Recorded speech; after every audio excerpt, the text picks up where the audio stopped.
एकदा नाही, दोनदा नाही, 3 वेळा सरकारचा आभार.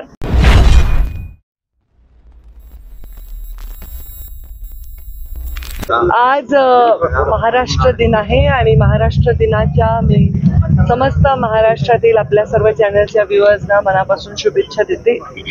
जालना जिल्ह्याचे पालकमंत्री म्हणून महाराष्ट्र दिनाच्या ध्वजारोहणाच्या कार्यक्रमाला आज मी इथे उपस्थित आहे आणि जालना जिल्ह्याचे विकास, त्याचं प्रगतीपथ आणि महाराष्ट्राचं प्रगतीपथ याच्यावर विस्तृत असं मार्गदर्शन आजच्या भाषणामध्ये मी केलं. केंद्र सरकारने काल देशामध्ये जातीनिहाय जनगणना करण्याचा निर्णय घेतलेला आहे, काय वाटतं? खूप खूप खूप म्हणजे एकदा नाही, दोनदा नाही, 3 वेळा सरकारचा आभार आणि अभिनंदन.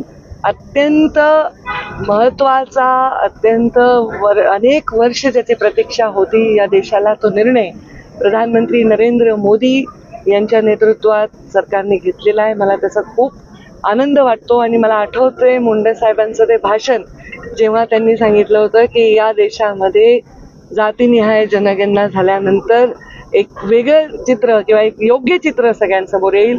आणि त्यांचं ते भाषण कालही खूप व्हायरल झालं.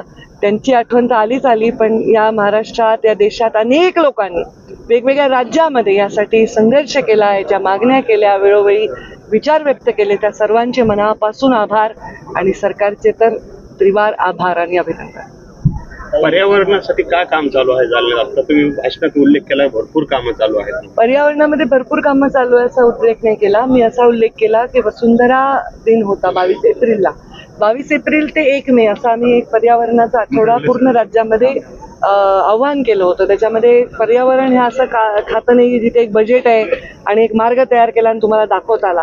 ह्याच्यामध्ये ही एक प्रक्रिया आहे आणि ती आपल्या जीवनशैलीचा भाग बनली पाहिजे आणि त्याच्यामध्ये सगळ्यांचं योगदान महत्त्वाचं आहे.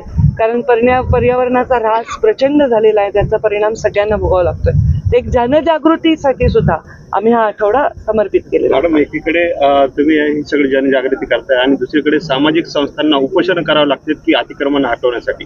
ते मग नदीमधले असतील, ते अतिक्रमण फक्त नदीमध्ये नाही आहे, ते सगळीकडे आहे. अतिक्रमण कोण करताय? माणसंच करतायत आणि त्यांना कायद्याने हटवणं हे काम सरकार करतंय.